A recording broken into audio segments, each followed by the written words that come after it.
right. Hey, hey, hey. It is a Scooting Scholar. That's right. It's me, Richard Lawrence, coming to you live. That's right, the Scooting Scholar live. I'm looking for my little graphics here. Where are they? Oh, my goodness.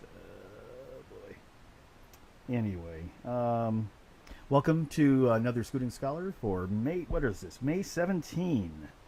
Thursday, May 17, 2018, right? Oops. That's not what I want. Hold on. Oh my goodness. I can never remember anything. Anyway, thank you so much for joining me. Thank you so much for joining me. Let's see. Where are my notes here? Here are my show notes. Let me get my show notes out. It's about, what time is it now? 8. It's well after 8. 8:15. Wow. I just cannot seem to start on time. Shame on me, right? But anyway, oh good lord, where is my stuff? I wanted to look for my, let's see, nope, that's not it. Can't remember anything, isn't that a shame? Oh well. This is something I was trying to do with my, oh here we go, alright.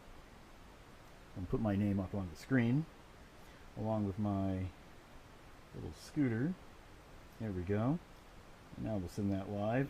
There we go. Now then, that's who I am. I'm Richard Lawrence, the Scooting Scholar, in case you didn't know who I was.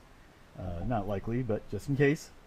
Anyway, I am broadcasting and doing a dual cast again tonight on YouTube and Facebook Live. So I'm on Facebook Live right now, and I'm on YouTube.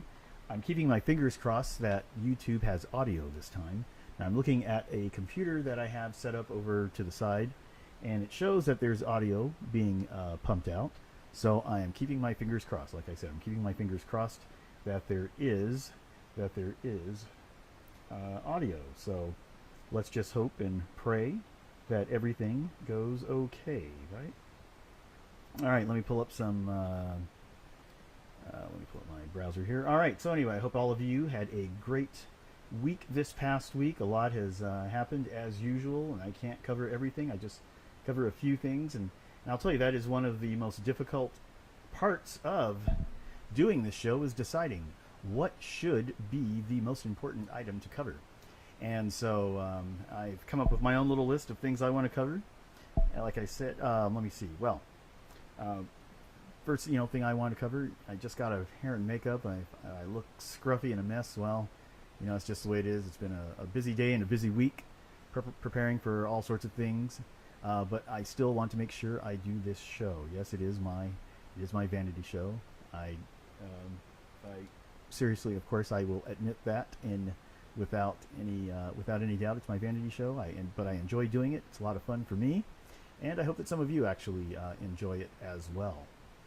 All right, well, let's see. So what's my top story? My top story for this week is, well, the royal wedding, right? We have a royal wedding tomorrow. Not tomorrow, excuse me. Today's Thursday. The royal wedding is on Friday, right? No, excuse me. Tomorrow is Friday. It is on Saturday. So we have the royal wedding, and it's going to be shown here in the United States. I remember some of the other royal weddings, it was a little different in the way they showed them, but this royal wedding is going to be shown on PBS. So PBS has the royal wedding. If you didn't know by now who's getting married, it's Meghan Markle, a local young woman right here from Southern California, and she's getting married to, who is it? Prince Harry, I guess it is, right? Prince Harry. So Meghan and Harry on PBS. The wedding starts at 3 a.m. in Los Angeles. Let's see if I can turn this camera just a little bit here. There we go. All right, so you can see the mess, right? But anyway, all right, that feels a little more comfortable. Anyway, the wedding starts. The programming starts around 3 a.m. is from what I understand. Early Saturday morning, 6 a.m. on the East Coast, which would make it about 2 o'clock in the afternoon in the UK. If I'm not, high noon in the UK, right? If it's 3 o'clock or maybe 11 a.m. I don't know. Anyway, who knows what time it starts? But I believe I saw on the TV guide listings 3 o'clock in the morning. for local time. Now, one thing you can say about Megan is that she's always coiffed, and I have a little picture of the two of them. Okay, there we go. Let's take that live. Right there, she is on. There they are over my. What is that? My right shoulder, isn't it? Yes, there we go. There they are over my right shoulder. But she's always coiffed. Now, if you don't know, her mother is black, African American, depending on your preference for terminology. And so, one thing I have yet to see with an adult Meghan Markle is her wearing natural hair. Now, I'm not trying to make any digs or anything, but I'm just saying, she's always coiffed. Even her edges always look good. I just wonder, I can imagine Harry just the way he seems to be. I don't think he would mind. In fact, he might even prefer it. But I could just imagine his grandmother, seeing her with her hair in a natural state, what kind of shock she might be in. But I'm not very good at doing accents, so I won't even try. But I could imagine a little bit of horror on her face if she saw that. So, it's something Queen isn't used to, I'm sure. But that is what we will. But we will have the wedding on early Saturday morning.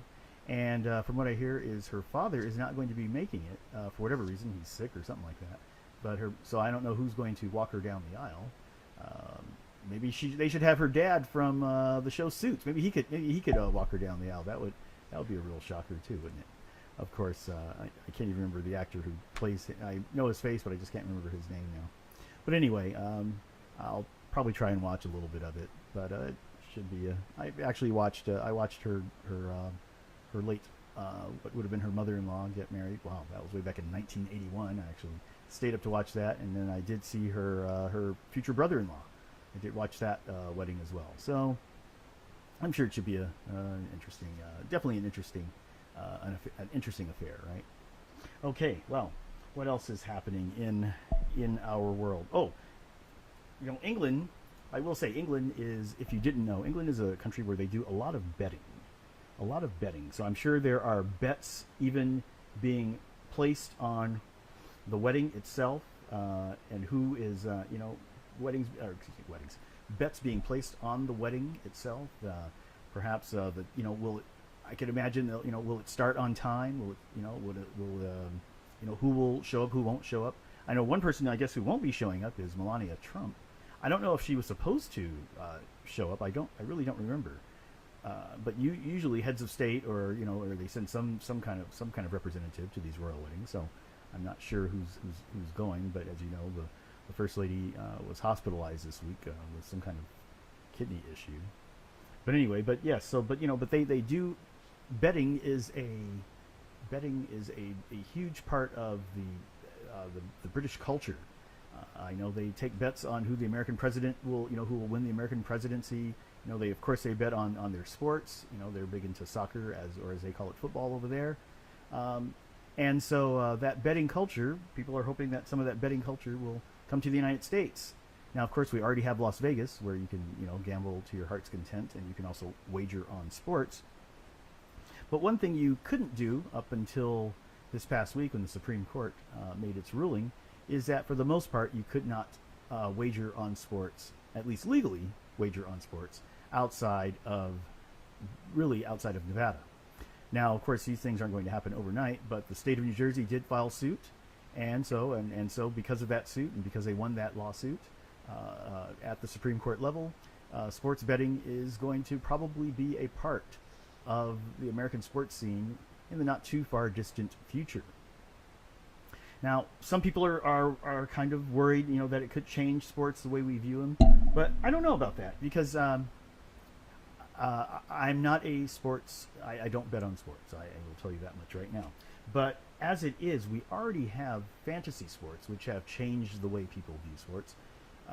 Whereas in the past, people were always a fan of a specific team. Once fantasy sports, especially fantasy football, there's been fantasy baseball for a while, but fantasy football really has captured the country's psyche, I guess you could say, or imagination. Lots of people play fantasy football. Even people who aren't really fans of football or know the game all that well play fantasy football. And one of the things about fantasy football is that instead it encourages you to root for a player instead of a team. And so you have lots of people. I have friends who play fantasy football. Some who, again, like I said, who are knowledgeable in football, and some who aren't so knowledgeable. But fantasy football has definitely changed the way people watch the sport. And so, of course, you are rooting for your player to, because it's usually offensive players. It's offensive players that you will select on your fantasy team. You'll have your running backs, your quarterbacks, your receivers, and your tight ends. And all those players, of course, rack up points. The more yards they get, the more points they score. The more yards your quarterback throws for, the more catches your receivers make. You get points for all of those different accomplishments. And so you're rooting for a player to do well. In fact, you might be rooting for a player to do well against your favorite team, because again, you want to try to win your fantasy league. So fantasy sports has definitely changed the game. Now, some people are saying that it could change the game if we have once betting becomes nationwide. So for those of you who don't know, for instance, if you have a game, let's just say it was the Eagles. They're the Super Bowl champions, right? And I think the worst team in football still right now is probably the Cleveland Browns. So imagine the Philadelphia Eagles are playing the Cleveland Browns, and the Eagles are favored by 10.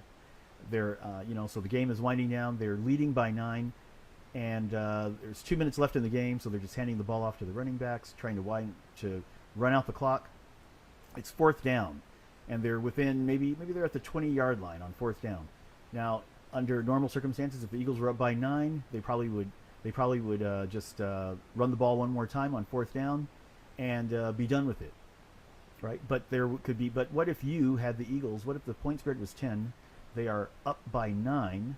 Well, you're hoping that the Eagles actually will try for a field goal so that you can actually win your bet, because usually people I shouldn't say, because I don't know enough about how people bet, but from the way I understand it, a lot of people, let's put it that way, a lot of people bet on the spread. So you might bet for your team you might bet that the team you have picked will lose, but they will lose by a lower margin than what the prognosticators have picked. Or you might have your team you might want your team to win by a greater margin. So there's all sorts of scenarios. And so when betting does become even a bigger part of the game, it will change the way people watch the sport. That is true, but maybe not as dramatically as some people think. But I guess time shall tell. All right, something else that has happened this week. Oops, let me pull that up. Let me go my graphics here. Here we go. Let's bring this up. I don't know if you know or if you actually even care, but this week marks the 50th anniversary of Hot Wheels. So Hot Wheels, Mattel has Barbie, that was their girls' toy, and for the boys, they had the Hot Wheels, and I was always, I had my fair share of Hot Wheels over my lifetime. I haven't bought any recently, but there's one I would kind of like. That's a Tesla Model X. Could get me my Tesla for a relatively cheap price if I went that direction. But anyway, that is the Hot Wheels. The Hot Wheels are celebrating 50 years. 1968 is when Hot Wheels first came on the scene. And there's an Autoblog story that I saw where Hot Wheels is, let's see if I can find it right here. Let's see. Here we go. Yes. So Hot Wheels is going to return. Oops. Let's see. Oops. There we go. Video sources. All right. Let's go live with that. All right. So Hot Wheels is going to, they are celebrating their 50th anniversary with 5 of their original cars. And they say here that it's complete and original style, paint and packaging. So I'm not sure I did a quick look. I'm not sure what the packaging was like. I know when I was a kid, believe it or not, Hot Wheels, there was a competitor to Hot Wheels called Matchbox. And you might remember the Matchbox cars. They were, they were quite similar in size, and I think they even cost the same price back when I was a kid. I think they were 99 cents a piece, maybe $1.29 at I didn't go to Toy World is a toy store I would go to in the Carson Mall, Toy World, and then I guess Toys R Us sold them too. But I always liked the Matchbox cars better, and I guess it wasn't so much that they had better models. I just liked the packaging better. Matchbox cars back then used to come in an actual box, whereas Hot Wheels always, at least from my earliest memories, always came in the plastic, in the cardboard packaging that you could hang from, that could be hung, and then had the car was enclosed in plastic. So I just thought the Matchbox cars always had more elegant packaging than the Hot Wheels cars. But nevertheless, they are celebrating their 50th anniversary, so congratulations to the people over at Mattel. Mattel's not doing as well as it could. I even had some Mattel stock there for a while, but I had to dump it because they had stopped paying a dividend, and I'm all about getting my little cash dividends. But nevertheless, Hot Wheels and Mattel are still moving forward. So again, congratulations to Mattel. All right. Next story I wanted to cover, the next story I wanted to cover, is about television, the world of television. And there is one show in particular that I wanted to talk about. Let's make him a little bigger. There we go, put him up there. All right, one show in particular, which you may or may not be familiar with. There he is. I can't remember his name now, but anyway, Kiefer Sutherland. Of course, I know him more as Jack Bauer. But there's a show on ABC called Designated Survivor. Designated Survivor was canceled this past week by ABC, and I know it definitely had a number of fans for the show. But after 2 seasons, ABC decided to give the show its walking papers during the upfronts. And I don't know how many of you know what the upfront season is, or what they mean by the upfronts. So let me just explain that really, really quickly. The upfronts is where the networks show their their new season of programming to ad executives, basically. So they all go to New York City. So ABC really, and it's usually it's always been traditionally, it was the big 3, and then once Fox came into the picture, it was the big 4, and then after a while CW, and before that, we had UPN and what was the other one? WB, I guess it was, right? But anyway, they all go to New York. They show their fall shows to advertisers, and that's where advertisers start writing up. That's where the shows start getting the advertisers on board to sell advertising time. And I guess they get maybe a little bit better rate because they're buying it in the future. In fact, that is one reason why cars premiere. The new car models used to premiere around the same time that the new shows. They would come it was kind of a symbiotic relationship. They could show the new, the 1956 Fords along with the new shows for the fall in 1950, for the 56, 57 season. I guess it would be the 57 Fords, right, in the fall of 1956. But the fall season and the cars would come out around the same time. Well, that tradition still holds true today, somewhat. Maybe not as much as it used to, because the TV landscape has definitely changed, just like the car landscape has changed. So anyway, but they still hold on to this tradition of the upfronts. So this is when shows are canceled. And this year, 32 shows that premiered last fall did not make it and will not be on network television this fall. So one of them is Designated Survivor. That's one of them. Some other shows, of course, some shows have come to an end, such as Scandal. And if you don't remember now that, if you have forgotten, I should say, now that Scandal is off the air, there is no reason for you not to tune in to the Scooting Scholar every Thursday night around 8 o'clock. Like I say, tonight we started about 8:15, but nevertheless, we got on air, or we're streaming. But anyway, the upfronts. All right, so 32 shows. Let's see. So like I said, Designated Survivor was one of them that didn't make it. Another one, I didn't really watch this show. Kevin Saves the Day. What was it called? Kevin Saves the World, right?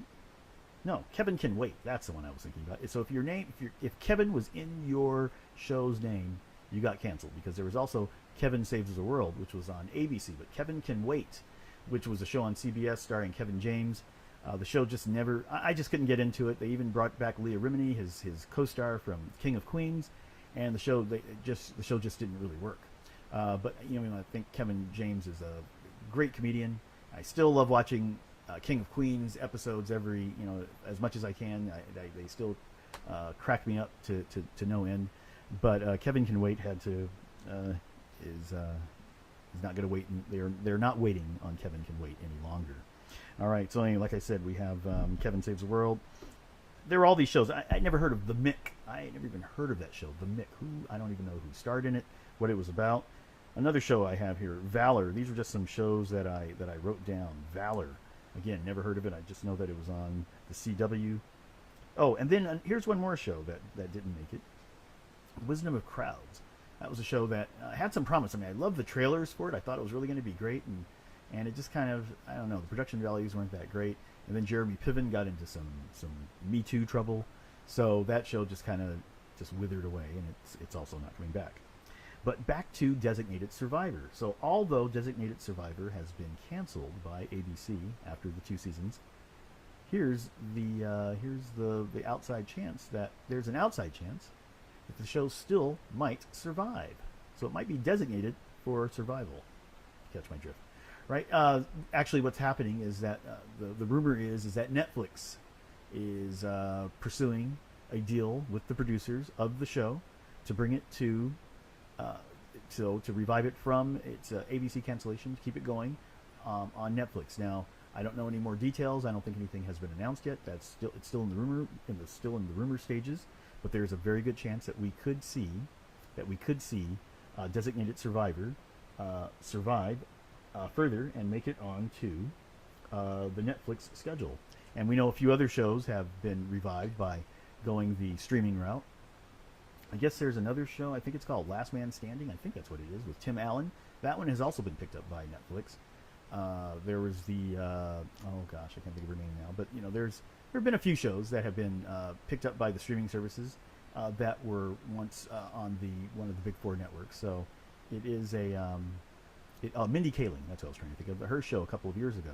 The show she had on Fox, I think only lasted 1, maybe 2 seasons, and it went over to Hulu, where it went another 2 or 3 seasons. And so definitely there is an afterlife for shows in the streaming world. All right, well, I have a special guest. I need to give her a call. She's been a guest before, so let me see if I can. Hope she didn't fall asleep on me.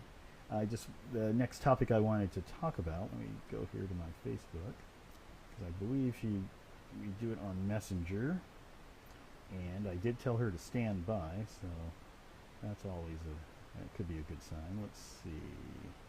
All right, here we go. I'm going to. She's there. All right, I'm telling her, okay, calling now. Didn't want to keep her in queue. And have her, not be able to, and then, just kind of sit there. All right, I'm dialing her up right now. I don't know if I need to, let me use the microphone. Allow. Yes, I want to use the camera and the microphone. There we go. I'm contacting her now. Anyway, as I pull up Demetra, uh-oh, says she's in another call. I may have to have her call me. I think I did this before, where for some reason, let me see. Yeah, okay, let me do that. I think I said that before. All right, let me do that. Call me instead. All right, I should have done an additional screen, just so you could see the story, but maybe you've heard about what Spotify has attempted to do with R. Kelly, and some people are. Let me see. Where is my mouse? Why isn't it trying to get it to? Oh, there we go.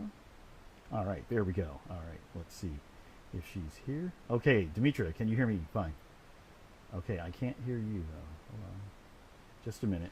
I did this before. I don't understand why when people call, I don't get audio. Oh, wait, say something.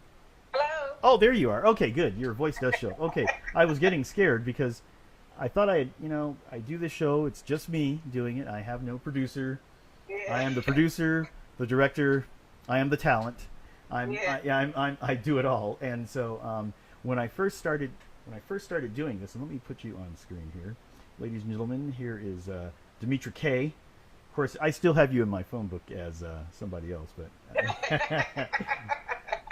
and for those of you who have not seen Demetra, you didn't see her the last time. I'm going to put your name of her on the screen too, to give you some screen credit. There we go. Those of you who did not see Demetra before, We met each other almost 10 years.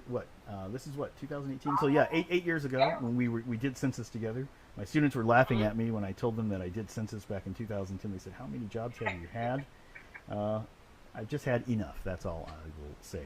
Anyway, wanted to talk to you though about this whole thing with Spotify and what they are doing. They've done it with R. Kelly already. They have, for people who don't know, they have. I cannot remember the group, but I know. What's her name?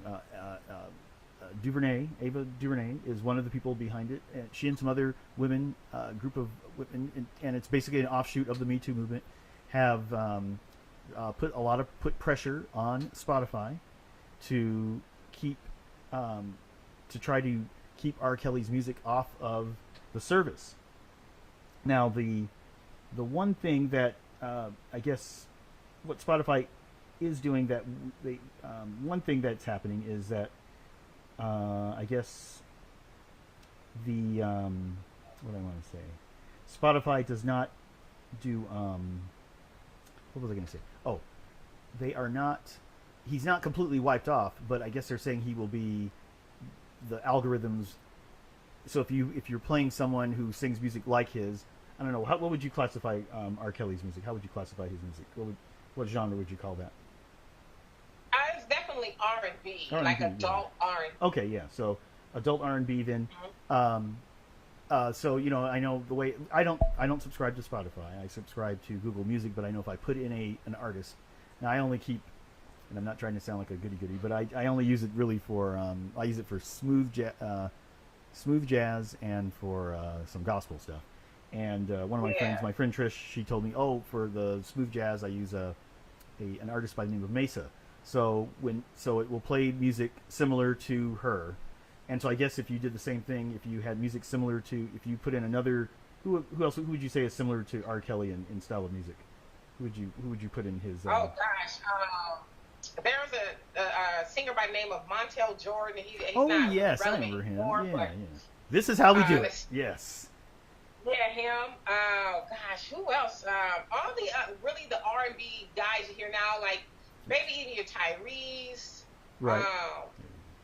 Genuine, guys along those lines. Right. So so any of those people, if you were to, here we go. Now I want to put you full screen. Now we'll go here. Yeah, if you wanted to put those people, if you put one of those names in, R. Kelly's music would pop up in the rotation. And so I guess the way they're doing it now, his won't pop in the rotation. You actually have to seek him, right?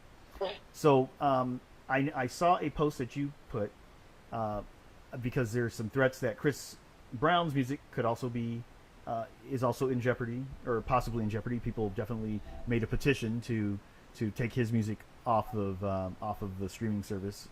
I don't know if they've targeted Apple or Google or any of the other ones out there, but definitely Spotify seems to have gotten the heat right now. Why do you see this as a problem, or do you see it as a problem? I guess I should. I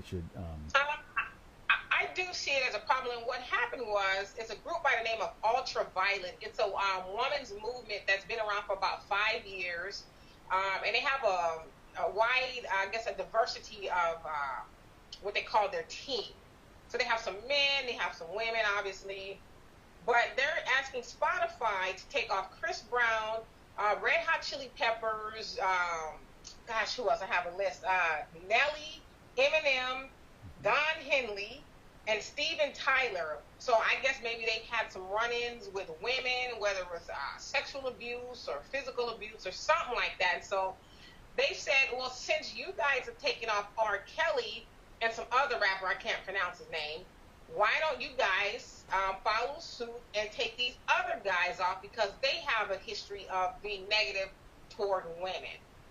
And so I see it as a problem because Chris Brown, I mean, he's been vindicated, that was years ago, and yeah, he keeps coming into the spotlight, but he hasn't been found guilty of anything lately. And so it just seems like every time he does something, there's this group of people, I'm not really for sure who it is. Oh, yes, I am. It's a lot of feminists.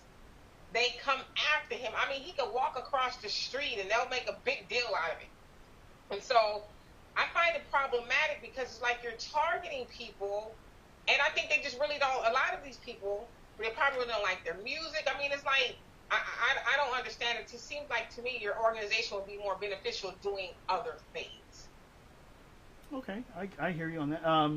And I'm not saying I disagree with you. I mean, now, how do you feel about R. Kelly himself? Because I've heard some arguments, even there, about even though no one is, I don't know people, I don't know anyone who is defending R. Kelly's alleged behavior, but that it, you know, we are, it's a slippery slope if you allow Spotify to quote unquote, you know, censor artists. And I think it's even a problem even when with the TV shows, you know, you know, censoring, you know, taking the Cosby Show off. But I think it's a little different in television because shows do come and go. But music, on the other hand, doesn't necessarily come and go. I think people have a right. It's almost like pulling stuff out of a library because you don't like what the person has to say. Right. Well, I mean, regarding R. Kelly, I don't think it's a secret to anybody that he has and has had issues with young girls. I follow a guy by the name of Jim DeRogatis, and he's been following R. Kelly in his career for about 20 years, and he has done extensive research and work saying, hey, there's an issue here. Like, he has all these documentations. He's talked to plenty of girls and their parents. You know, some of these girls have said, yes, he's paid us off. You know, he sent us on vacations and all this other stuff not to speak. And so he says that and this is a white guy, by the way, he says, never did I learn that there is no value on black women, or he said he learned that there's no value on black women or no value on black women when he started covering R. Kelly, because he was saying, wow, I'm giving you guys all this stuff and nobody cares. Like, this evidence is in your face.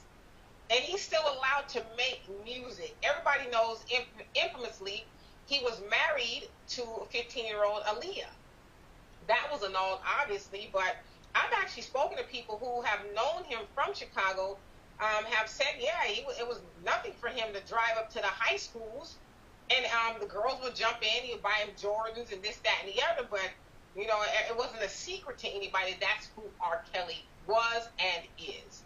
So I don't blame them in wanting to take his music off, but I think now it's starting to turn into a slippery slope. Okay, let's target everybody now. Oh, okay, yeah. So yeah, I just wanted to know how. Yeah, I just wanted to see how you felt about R. Kelly, because, like I said, I saw that, you know, where they were saying, you know, Chris Brown could be next, and I think we do. It is kind of a dangerous game. Anything else? Anything else you wanted to add on that? Anything else that? No. One other thing that as I was researching it, I found that this group Ultraviolet, they're using black women and saying, well, you know, we want you guys. We're basically following the lead of black women and asking you guys to take off the artist that I mentioned because you guys did it in regards to R. Kelly.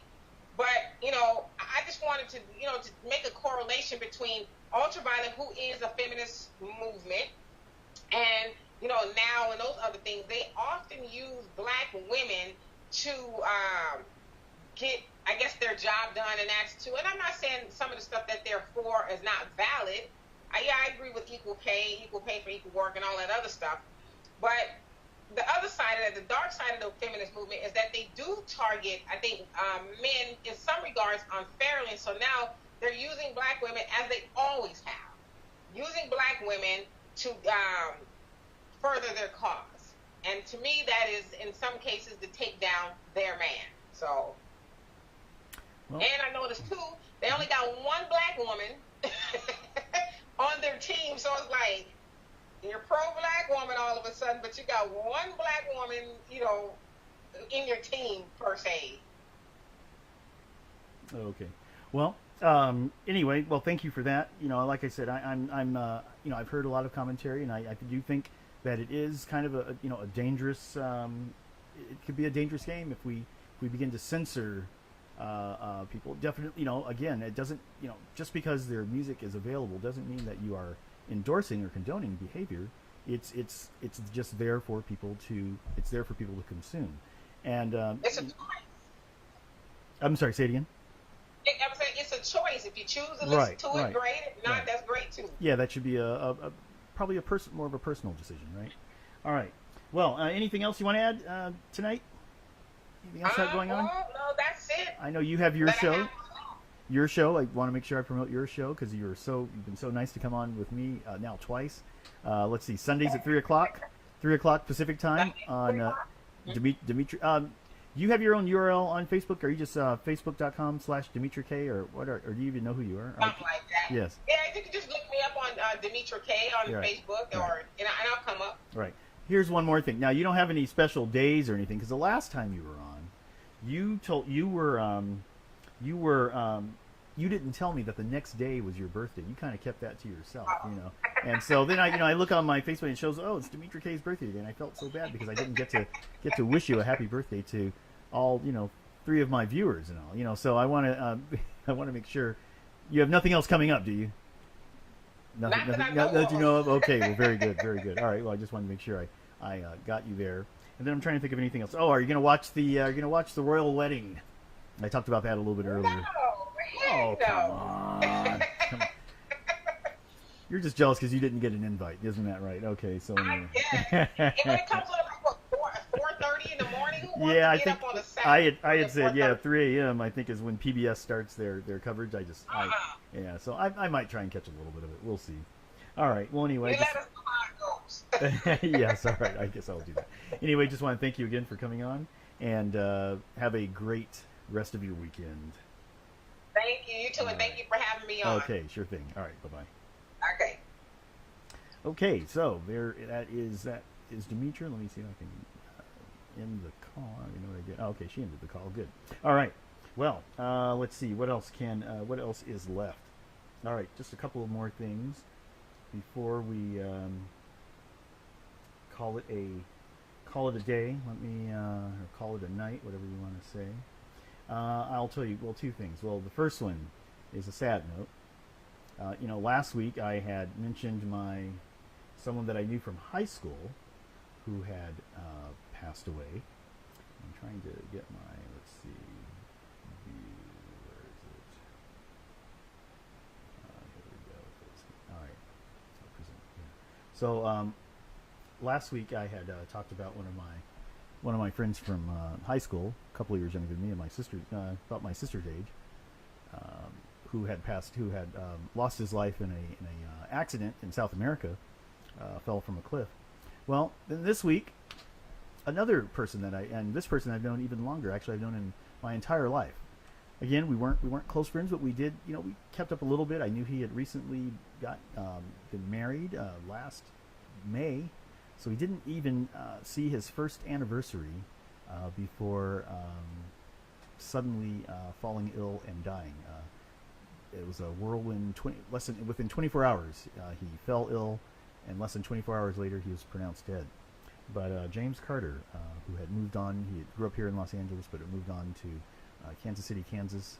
Like I said, he got married last year, just had celebrated his 51st birthday. So now you know how old I am, right? Anyway, he just had celebrated his 51st birthday less than a week before. Passed away, and so I just wanted to remember him for a second. And from what I understand, his funeral service is tomorrow. I tried to reach his pastor, who I have met before, to see if they were going to stream the service, so at least I could catch a little bit of it. But I wasn't able to reach anyone, so maybe I'll try again tomorrow. But I did just want to remember